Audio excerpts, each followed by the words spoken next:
Welcome to Experimental Encounters. We share our journey towards less friction and more freedom. And we explore the sweet spot between ancient wisdom, productivity, psychology, and technology. In this episode, we will talk about getting things done in Obsidian.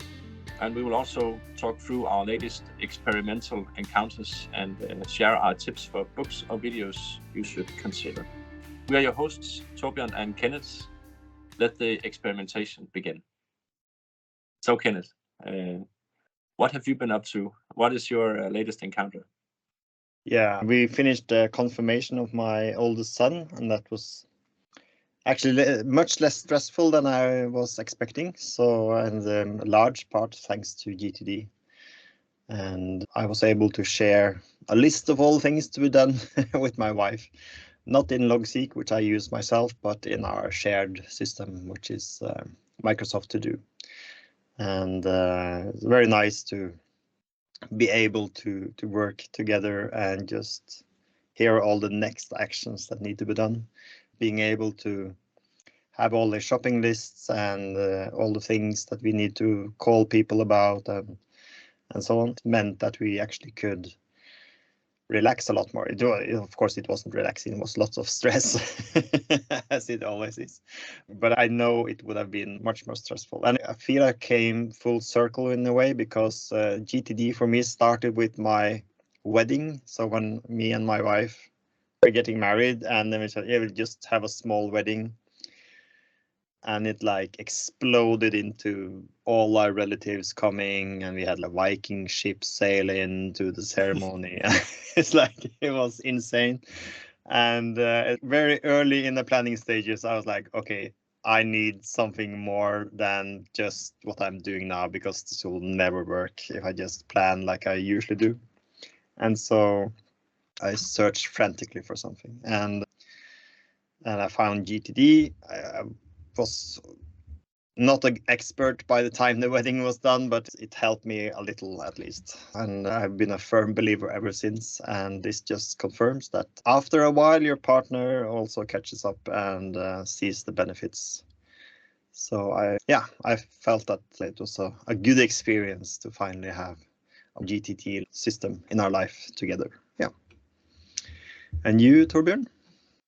Yeah, since last time I have bought and received this one, Getting Things Done Workbook, because I lately listened to a podcast with David Allen, and that was at the time when this came out. And they said a lot of good things about it. I haven't read it yet. I just skimmed it through, and it is a workbook. It's meant to be like you are working your way through the methodology. So even if you don't know what getting things done is before you start, you can actually start following this book from page 1. Yeah. So it's very instructional and it's very easy to read. Yeah. And there's also spaces where you can write. It's meant to be written in, actually. Of course, I will never do that. But and this might also be they said that this was the lowest barrier of entry to GTD methodology, because if you read the original book, you get the whole plate. You get everything. And it can be very overwhelming.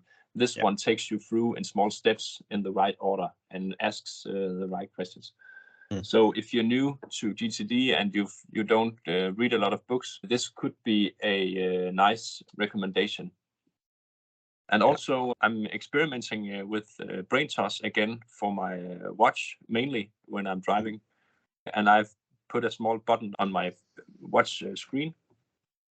And it has that funny side effect that often when I'm holding my youngest son, he's about 7 months old, he will actually press this button once in a while. So I will get very funny emails during the week, 2 or 3 or 4 times a week. I get some funny messages where we are talking together or some random stuff.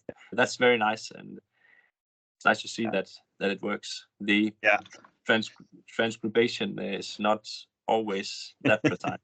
But Yeah, as I just said before we started recording, I would never turn that off. No, because it's very cute. So nice You to get have some like small these snippets of your everyday life. Feed it back to you. Yeah.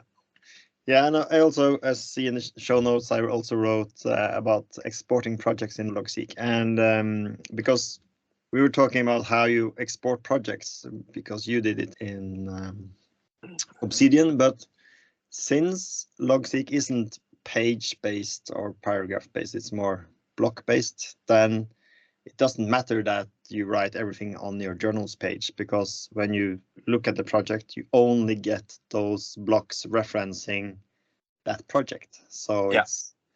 it's self-containing automatically. So it's actually it's not a problem. Yeah. Very nice. So I'm reading, it's more like a lecture series with the great courses, which is called Learning How to Learn. And it seems very basic, like most people, what are you talking about? Everyone knows how to learn. So, but there's so many, it's just like in GTD, there are so many myths and misconceptions about what works when you're learning. So I actually thought it was very nice to hear. And she's a professor in learning, or I don't remember quite her title, but she came highly recommended, and she also knows what she's talking about. But there are also small things that I was surprised that she didn't know, and I felt she didn't know. Maybe she'll get back to it later, but some of the things I've learned from how to take smart notes and brain chain, willpower, some of those things she hasn't mentioned yet, at least. So even in professors in the field of learning, there seems to be gaps in the knowledge, or maybe she just disagrees and says that those things aren't important. But anyway, it was very nice to read it from a different viewpoint, because she's obviously not part of the GTD sphere of things, or even the Zettelkasten things. I found it interesting, and there are, of course, lots of things she says that I already knew, but some things are always interesting and new. So it's also highly recommended. An easy listen. There's quite short chapters. Yeah. So I would recommend that. And also I have a video recommendation. There's this excellent woman on YouTube. She's called Leila Garani, and she has a host of different really good YouTube videos, ranging from Excel, Power BI, Word, PowerPoint. She's like a really productivity person. And she has a very good video about a free tool to automate your repetitive and boring tasks. And the video is about how to use AutoHotkey. Yeah. So we mentioned AutoHotkey several times now, and I also know you made a new version of the app I had made recently. Yeah. And for anyone who wants to start with AutoHotkey, I would recommend this video, because all her videos are so nicely done, and she really picks out the low-hanging fruit for everyone. So I would strongly recommend people to watch that video. It's not long, it's 20 minutes, and there are so many tips and tricks to learn there. So highly recommended. Very nice. Yes. Okay, so let's move on to today's main topic, which is my experiment on how to run a GTD system in Obsidian. And before we dive in, I would like to say that I use some helping tools as well for my workflows. And one of the most helpful ones is my Stream Deck. And I just pull in my Obsidian profile here for Stream Deck. And I have to be very strict with these buttons, because I only have 15. And I know, Kenneth, you have the big model. Maybe you still have some empty buttons. But I will return to this once in a while during the walkthrough, because these buttons, they will help me in my daily workflow and make things flow easier in Obsidian. We will come back to that. So today I will talk about mainly 3 things here in Obsidian: how I use the folder structure, how I make my projects and actions in Obsidian, how I link them together and present it as I want to do it. First of all, and also I will use different types of plugins for Obsidian for making my workflows work as well. And if we start with just a quick overview, I have a capture button here, and that's actually a switch. You guys that know Stream Deck, this is a multi-action switch which has two functions. It will pull up a shortcut when I press it the first time, and it will do something else the second time. And what it looks like in Obsidian is, now I have my inbox file open here. So when I press the capture button, I will have a quick capture. It has also already put the task in front of it, and I can make a task, and the button will change to this, and I will press this one when I'm done with my capturing. Okay. And yeah, because if you press enter, you just add more tasks, or what happens if you press if I press enter, I can just make a new line. And now I'll push the green button, and something happened, and this one became a line in my inbox file. It will send the input into this specific file. Yeah. And that is a plugin called Text Transporter. Okay. So this is, if I'm in Obsidian and I have to capture something, I can do this from wherever I want. Then when I have to move it, I have a push button here, which will send. It's just a hotkey I've defined in Obsidian, but it's also this text transporter plugin, and the shortcut will send this block of text to another file when I push this button. And if I press push, I can start to write a project name or even a number if I want to do that. And I will just see, I'm down here. This one. Yeah. I press this one, and I can just put it on. When I click here, it will go down on the next actions. Yeah, so you can even choose where on the file. It doesn't just get added to the bottom. You can even choose where. Interesting. When I'm in here, you can see this test task will just be on this line. Yeah.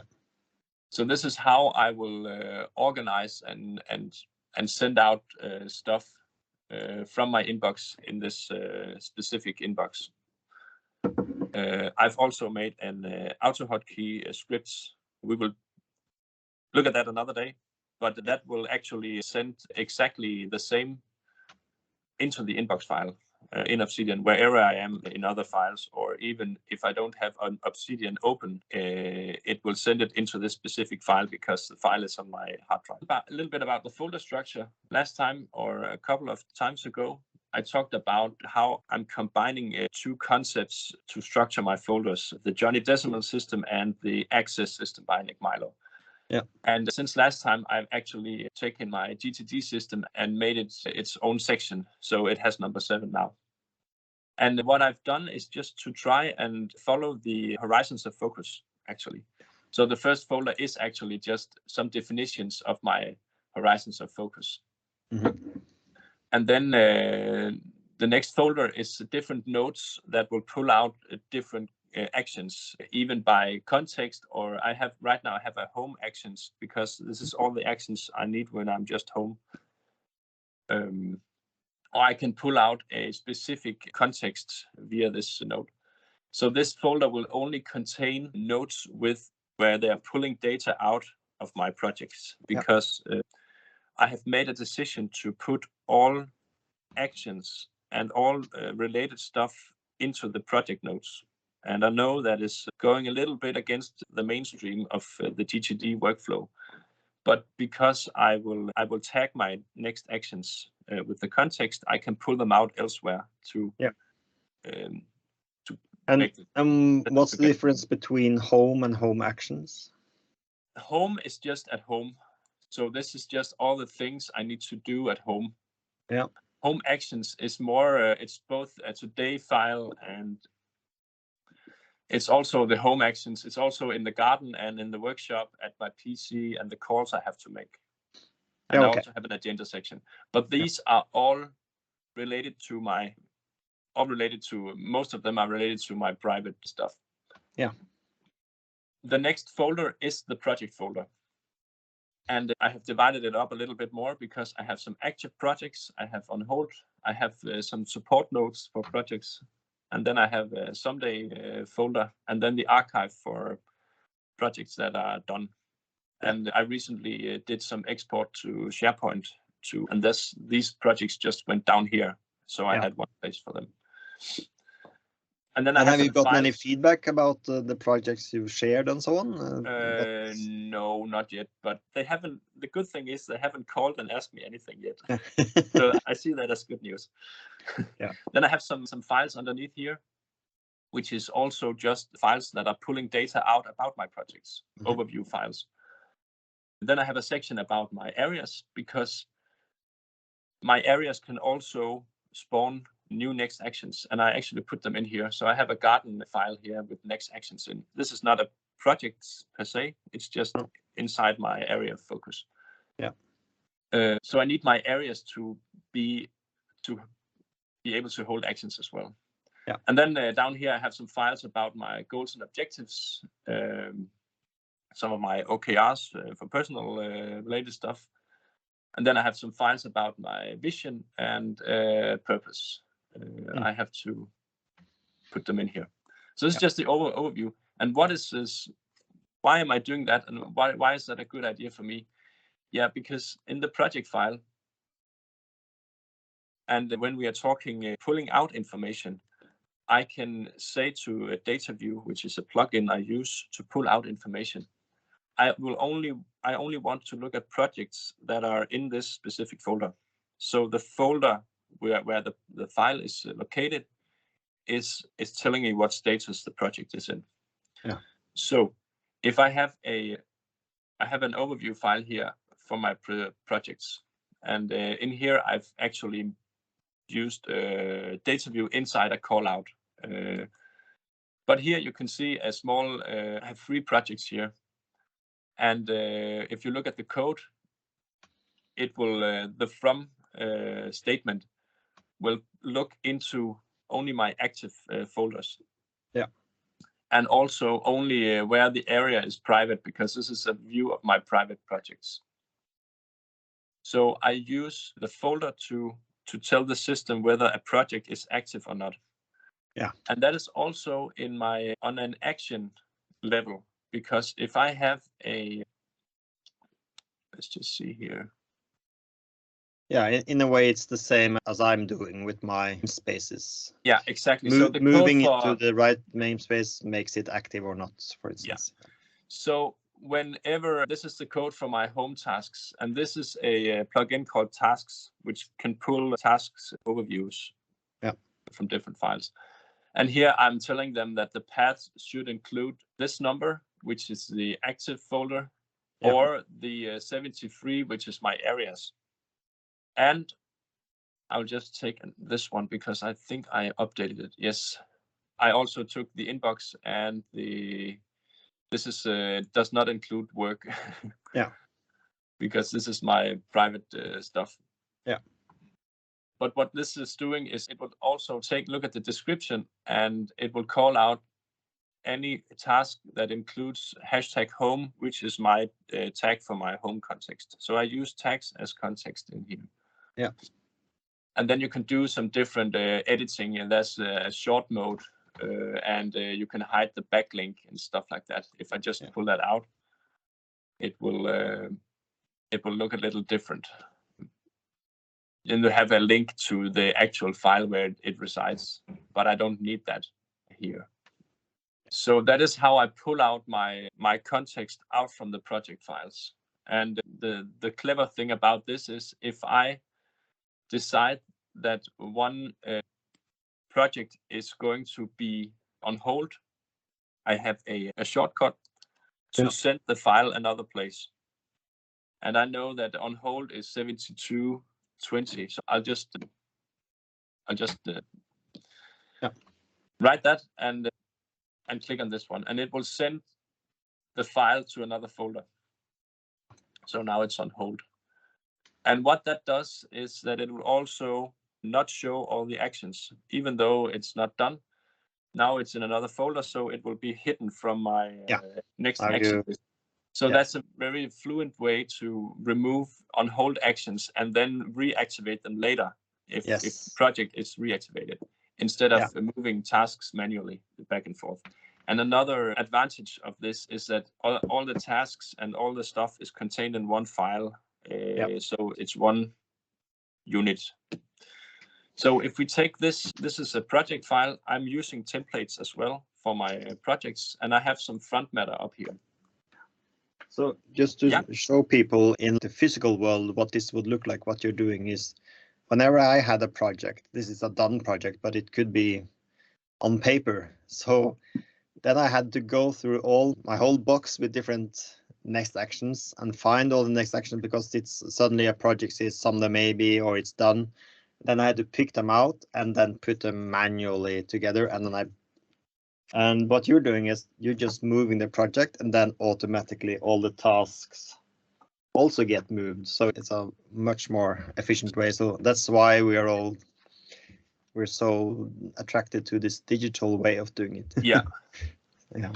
I'm just going into my templates here because I have a project template, and it looks like this.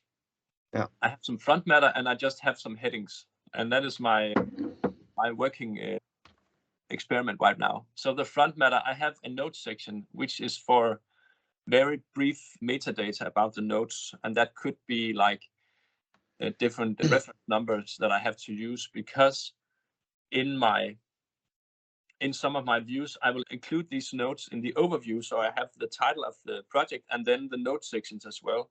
So I don't have to open the project to see these vital parameters. And that could be anything.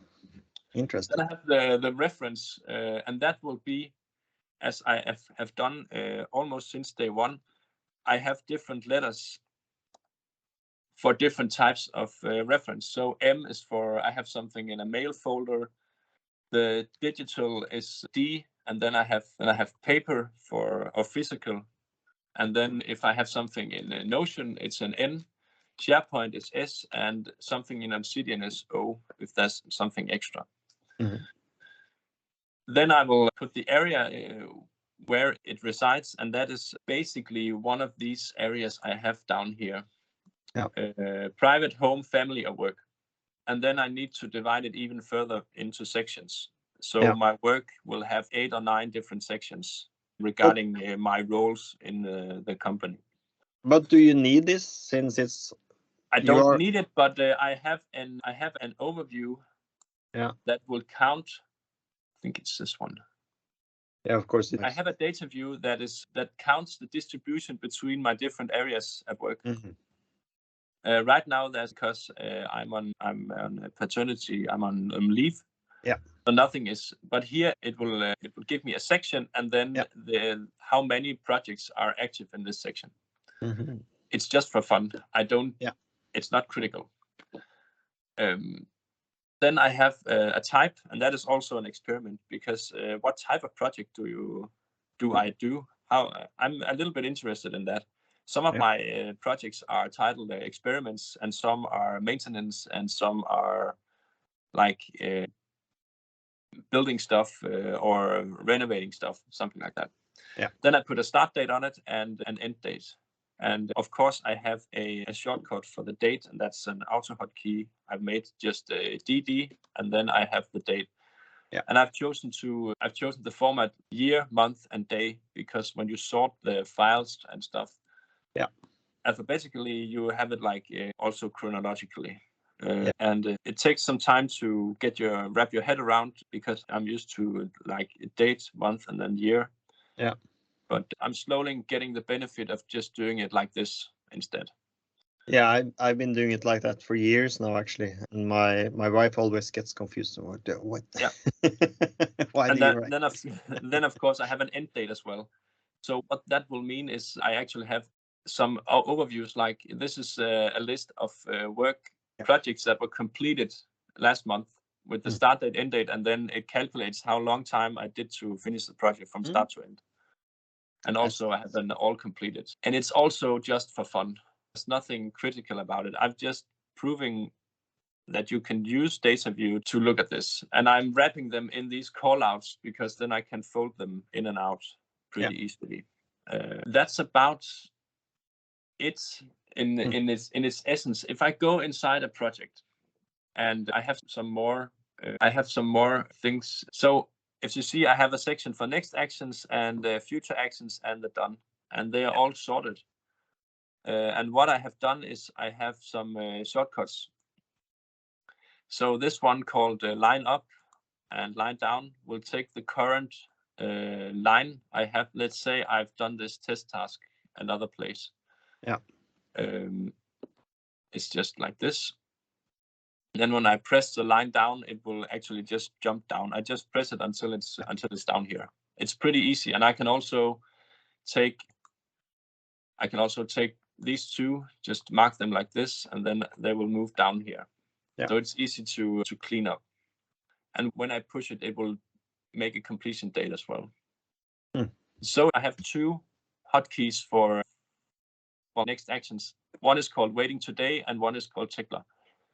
And the waiting today is just putting a waiting symbol and a date on it. And in Obsidian tasks, you have different kind of dates. The one with the small aeroplane is called in the task plugin is called start date. Mm-hmm. The one with an hourglass is called a scheduled date. And then you also have a due date, which I'm not using very much. Okay. So the waiting date, I'm only using the start date for waiting items. And for the tickler, of course, the scheduled date, it will pop up on my today view. Every task that has a scheduled date on today or before today that is not done will show up there. So this is just shortcuts for doing it easy. So if I have a new task here and it's awaiting, I press the button now and it will put the waiting tag and today's date and this symbol on it. And that's a plugin that uses the different dates, or is it an inbuilt? This menu here is from the task plugin. Okay. So it will just, and the waiting tag it's just a tag. Yeah. Yeah. Mm-hmm. So I will add the waiting, then I will press down, then I'll have a delay, and I'll press down again and 2 returns, and that's it. Okay. Because then it will look like this. I will press down and enter, and then you can choose between different days and then enter one more. Yeah. So it's pretty simple. And the same with the tickler. It's also very simple. I'll just play.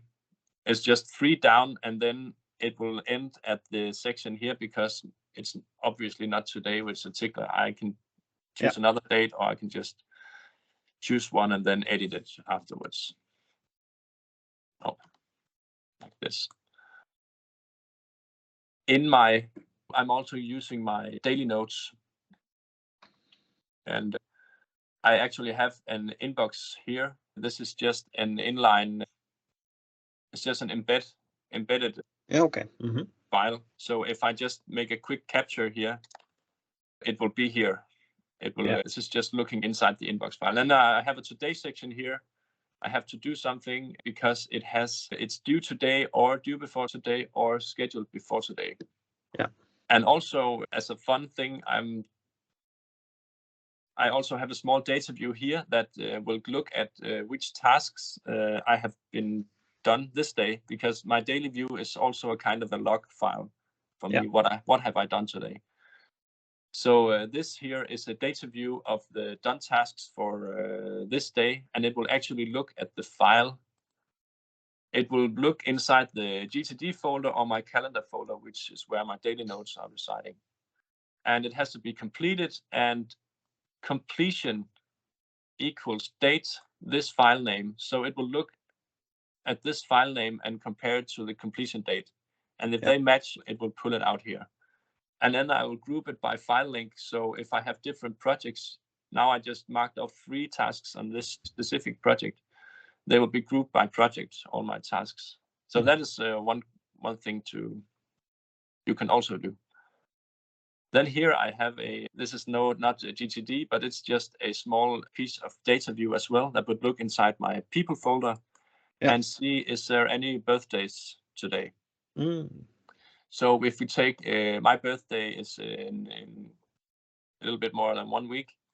So if I look at this file, I can see my own name and how old I will be this day.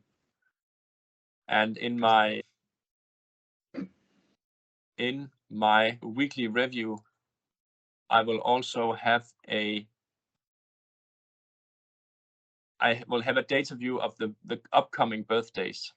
Yeah. So this is the upcoming birthdays for this month and the month after this. This is for May and June. I can see who and how old and their birthdays. This will be a regular thing on my weekly review to see is there any new upcoming birthdays, or do I have to do something about it? Maybe if I will just pull this one in as my stream deck again. I have some more buttons here. This one is to switch between source mode and live preview, because so it's a pretty straightforward. This is the source view, source mode, and the live preview. And then I also have a dark and light mode, and that is when I'm exporting like to a PDF. It's important to have it on light mode, because then else some of the headings are yellow and hard to read. So when and also you could, if you're very unlucky, you're printing black and leaving the white for the letters. Yeah, exactly. But so this is just the dark light. It will just switch between dark and light. Then I have a print text, and that is a shortcut which will open the file in a notepad, and then push the Control B for printing. So if I want to print the raw version, I'll try to push this button. Interesting. Now it opened. Yeah, it opened on the other screen, but then it also opened this dialog for printing. If I wanted to print the raw text. The other button is, this one is export and print. And this will export the file to a PDF, put it on my desktop, and overwrite if there's an existing one. And then it will also open the print dialog. So if I'm just pushing this one first, I can try and press this one, and it didn't work because I was something else. It will do like this. And then it will export it, and then it will open the PDF here. Yeah. And then as well, I don't know if the print dialog will show up as well. But it will make the PDF like in one click. Yeah. And of course, you have to have the export settings done, because it will just go through and go down to the export button. Yeah. Another thing I have on my Stream Deck is the indent and outdent buttons here to move a line in or out, like just a tab or shift tab. And I also have an and you put it on the Stream Deck because you often, when you're moving it up and down, you're also often putting it sometimes and outdenting it. So that's why I'm mostly using the line up and down, but it's nice to just the indent and outdent is maybe these are the one I use the least, but it makes sense, because first when I saw it, I was like, why would you do that? But of course, if you put both the shortcuts for up and down and in and out, but then if I have don't have to move your hand. More lines to indent, I'll just mark them like this. Yeah. Then I can, with one button, I can just. Yeah. Very nice. Then I have a button called Edit Task, which is it brings out a dialog, and it's just from the tasks, what's it called, tasks plugin. And it will give me some more options.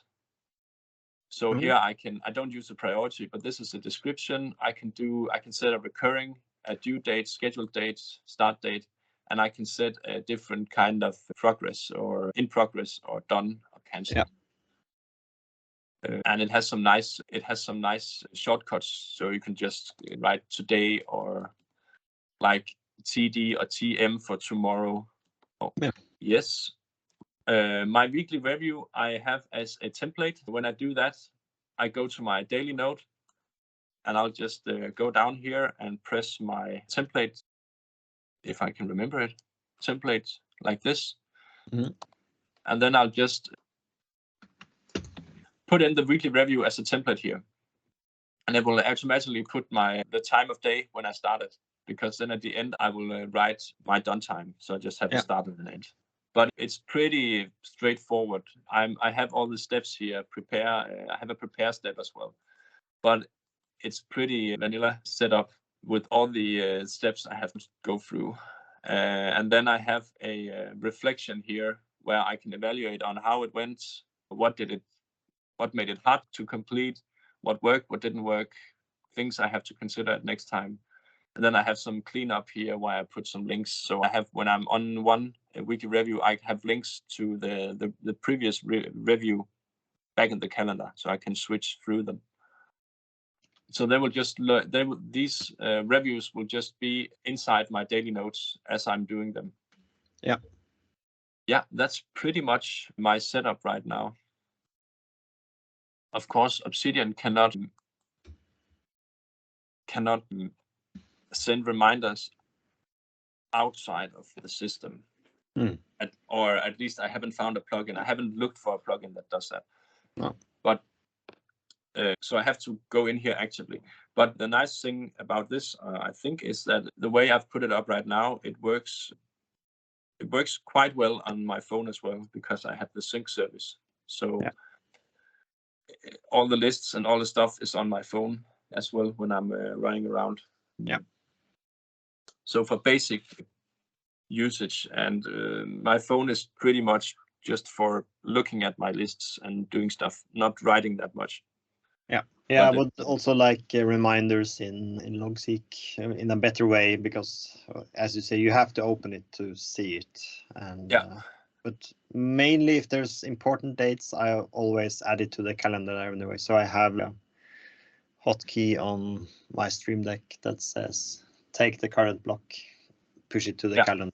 So I have one more thing that is also an experiment, and that is actually a world map of my GTD system.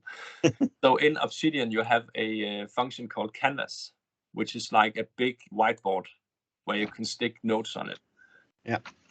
And right now, if you see here, this is just a web page that I'm rendering. But in here, it's like if you zoom in, you have all the stuff in here. So out here, I have a daily note, and this is an old note because I have to swap. You can swap the file, and I'll just press the DD button for today's view. So this is the today note that is rendered inside this box. Then I have my PC context, and there's some other contexts, which are the green ones. And then I have my home here. Then I have my waiting list over here. And over this one is quite funny, because this is a file that tells me what I created on this day in the past. So this is just a small. That's actually quite nice. These were done. This one was done last year. Further down here, I have my projects lists. These are the purple ones. Right now, there's not much in it. And over here, I have the food plan. So this was just a way to try and get a full overview of the whole plate. And again, I haven't been using it, but it was just fun setting it up. All these contexts are actually just one file, and you can in Canvas you can zoom in on a specific heading. Yeah. There's an option called narrow to heading, and you can also narrow down to your block if you want that. It will take one file and only down to one heading. So that's also a way to see things like from another perspective. Yeah. So that was just a little bonus add-on. Oh, nice. Yeah, I always get so many ideas when I see other people's system, because there's always things to take away and think, okay, maybe I should add that. Okay, that was maybe a good context. Why don't I have that context, and so on? So exactly. Yeah, it's very nice to see, and that's the whole point of this podcast or our meetings. Really, is just to get inspired. So, right now, when I'm not sitting in front of the computer every day, so what I've done now is I've taken all my contexts that I can do at home, and put it on this file called home actions. And I'll just print the paper, export it and print it, and then I'll have it in my pocket. And then I can look at that when I need to, because I don't have to open my phone or do something like that.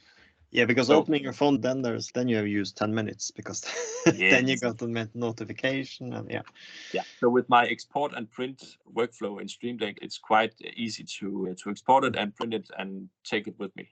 So I think I have to copy your example there. Because then I don't have to open it, and it's offline and it's in my pocket, and I can just. It's not that I don't have to manage it on the phone or computer anyways, because my home stuff is so simple. So it's nice just to have a piece of paper to cross things out, and then I will go back when I have time and update the lists and print a new one. So yes, very nice. It's all about removing the friction. Yeah, I think for me in the weekends, I'll definitely do that in the weekends, because I get to Monday and I had written this down and didn't do it. Yeah. And it's all about putting stuff in front of your door. Yeah. And when my lists are on my phone inside an app, it's too far away. I need it in my pocket. I need it in 1 second. Yeah. And just to illustrate what kind of person I was before GTD, I knew that put the stuff in front of your door trick, right? So I could put something in front of my door, and in the morning I would just like, why is this there? I was just like walk over it and take it away. The door. Didn't take it with me. I was like just annoyed that something was in my way. Yeah, get away. Who put it there? Yeah. Who put it there? It's like, so I definitely need the GTD. So yes, very nice. Thank you. Next time I was thinking about talking a little about how we use OpenAI and ChatGPT and all these things, more like the practical things I actually use it for, because often you get like examples that, yeah, look at this, it's very nice. Yeah, but how do you actually use it in your day-to-day work? I hope I have some examples that could be of use for people. And yeah. I have a quote. I'm reading Meditations. Yeah. By Marcus Aurelius, which is he's called the king philosopher of the Stoics, one of the great Stoics. And in his book number 6, he's saying that pride is a master of deception. When you think you're occupied in the weightiest business, that's when he has you in his spell. Yeah. So we have to remind ourselves to be humble, because we are only small specks of dust in a big universe full of a lot of other stuff. Yeah. It's meant to pull you back down on ground when you think you are very important, because you're not. I found it so fascinating the first time I read that. It's written 2000 years ago, and it's still relevant today. So exactly. Yeah. It's, like many of the classics, they are actually, it works today even. It does. Yeah. Yes. Thanks for listening. We would love to hear from you. Give us feedback in the comments, or if you have any ideas, tips, tricks, topics, or other things you recommend us to look into and possibly discuss in a future episode. Until next time, remember, be curious, attentive, and kind. Goodbye.